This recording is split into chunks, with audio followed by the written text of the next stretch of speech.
திருவள்ளூர் மாவட்டம் கும்மிடிப்பூண்டி பகுதியில் வைரஸ் காய்ச்சலால் பாதிக்கப்பட்ட இருவர் சிகிச்சை பலனின்றி உயிரிழந்தனர்.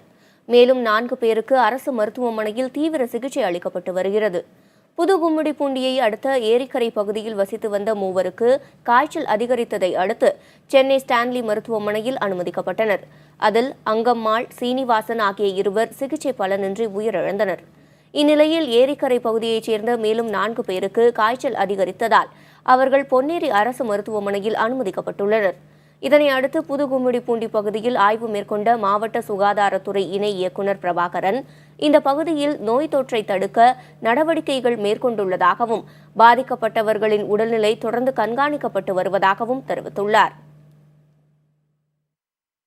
அனைவருக்கும் இங்கு சிறப்பான முறையில் மருத்துவம் செய்யப்பட்டு வருகிறது. நமக்கு போதுமான அளவு மருந்தும் கையிருப்பு உள்ளது. முன்னெச்சரிக்கை நடவடிக்கையாக ஒரு 4 நபர்களை பொன்னேரி மருத்துவமனைக்கு அட்மிட் செய்து கவனித்துக் கொள்வதற்காக அனுப்பி வைக்கப்பட்டுள்ளார்கள். தீவிர கண்காணிப்பில் தொடர் நடவடிக்கையில் இந்த பகுதி உள்ளது.